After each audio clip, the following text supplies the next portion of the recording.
Enoch showed courage in what he refused to do and what he chose to do. He refused to be influenced by the violent, ungodly world around him or take part in false worship. At the same time, he courageously obeyed Jehovah by proclaiming a strong message of judgment against ungodly people, even though he was likely one of very few faithful worshippers in his day.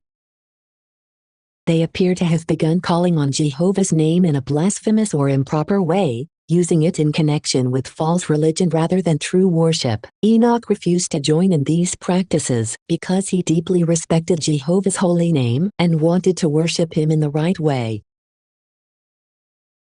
Enoch was the first faithful prophet mentioned in the Bible. He fulfilled his difficult assignment because he had strong faith, genuine devotion to Jehovah, and trusted that Jehovah would give him the courage and strength needed to carry out his commission faithfully.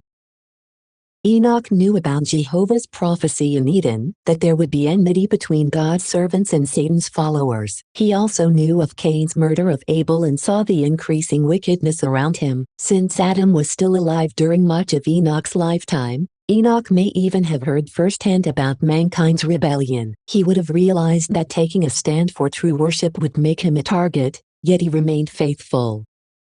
3 verse 13 explains that no human had ascended to heaven before Jesus. Hebrews 11 verse 13 also says that all those faithful servants, including Enoch, died in faith. Therefore, Enoch was not taken to heaven. Rather, Jehovah mercifully transferred him into death before his enemies could harm him, keeping him safe in his memory until the resurrection.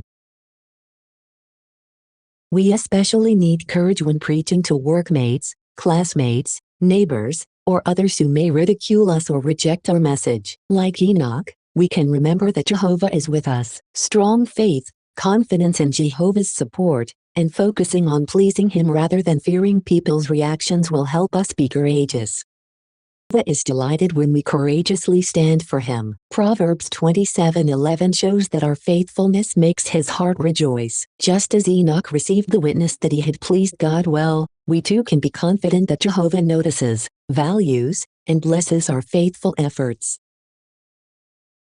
I can imitate Enoch by refusing to compromise my beliefs, even if I feel alone, and by speaking about Jehovah whenever I have the opportunity. I can also keep walking with Jehovah every day, trusting him to help me step outside my comfort zone in the ministry and remembering that my goal is to please him rather than gain people's approval. It teaches me that Jehovah deeply values faithful servants who courageously obey him. He notices our efforts, strengthens us during difficult times, protects us according to his purpose, and never forgets those who remain loyal to him.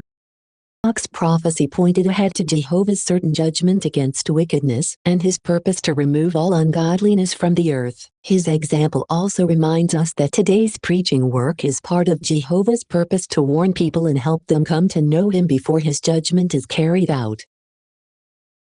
I would like to ask Enoch how Jehovah gave him the assurance that he was pleased with him before his death, and how that strengthened him to remain courageous.